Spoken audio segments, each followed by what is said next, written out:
ఇప్పుడు ఉద్రేకం కోపం అన్నారు కాబట్టి ఇప్పుడు బేసిక్గా జనాలకి ప్రకృతి వైపరీత్యాలంటే అది మనకి తెలియకుండా జరిగేవి.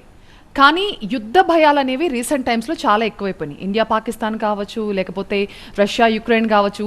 ఇప్పుడున్న పెద్ద దేశాల అధినేతలంతా కూడా చాలా అగ్రెసివ్ లీడర్స్ ఉన్నారు. అంటే యుద్ధానికి అందరూ రెడీ అయిపోతున్నారు. సో ఏంటి ఈ యుద్ధ భయాలు ఇలాగే కొనసాగుతాయా? ఈ గ్రహణ ప్రభావం ఎలా ఉంటుందంటారు లత గారు? యుద్ధ వాతావరణం అనేటప్పటికండి కొంచెం టైం పడుతుంది. ఇప్పటికిప్పుడు నేను ఇందాక చెప్పినట్టు వాళ్ళు దీని రిజల్ట్ రావాలన్న రూల్ ఏం లేదు. మనకి ఏమవుతూ ఉంటుందంటే గ్రహాలు కూడా మారుతూ ఉంటాయి. ఒక్కొక్క గ్రహానికి ఒక్కొక్క పరిమితమైన టైం ఉంటుంది. ఆ గ్రహాలు మారినప్పుడల్లా మనకి ముండేన్ ఆస్ట్రాలజీ అంటే దేశానికి సంబంధించి చెప్పేది ఏదైతే ఉంటుందో దానికి సంబంధించి మనం రిజల్ట్ తీసుకోవటం అనేది కనబడుతూ ఉంటుంది. ఇప్పుడు ఇందాక ఇక్కడ 2 రకాలు ఉంటాయి. ఒకటి ప్రిడిక్టివ్ ఆస్ట్రాలజీ, ఇది మామూలుగా మన జనాభా కోసం అందరం మాట్లాడుకునే జనరల్ ఆస్ట్రాలజీ.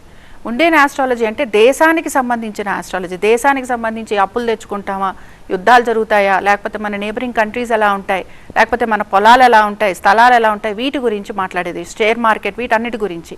సో ఇందాక నేను చెప్పినట్టు ఒక 2 months తర్వాత మాత్రం కొంచెం ఇబ్బందికరమైన వాతావరణం కనపడుతోంది.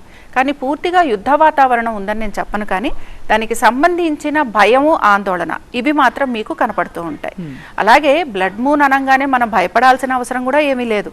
ఇందాక చెప్పినట్టు మీరు ఇందాక ఫస్ట్లో అడిగారు మెడిటేషన్ చేయొచ్చా, లేకపోతే మన థర్డ్ ఐ యాక్టివేషన్, వీటి గురించి ప్రయత్నం చేసే వాళ్ళందరూ కూడా ఈ కాలాన్ని వాడుకోవచ్చు. ఎప్పుడైతే మనం మన మనసుని కంట్రోల్ చేసుకుంటామో ఆటోమేటిక్గా మన థాట్ ప్రాసెస్ మారుతుంది కనుక మనం భయపడేందుకు అవకాశం అనేది ఉండదు. ఏదైనా సరే మనం తట్టుకోగలం, నిలబడగలము అనే ఒక ఆలోచన మనలో ఎక్కువగా కలుగుతుంది. అలాగే గ్రహాలన్నీ కూడా మన జాతకంలో 12 భావాలు ఒక్కొక్క భావం గురించి, అంటే మన శరీరంలో ఒక్కొక్క భావం గురించి మాట్లాడతాయి.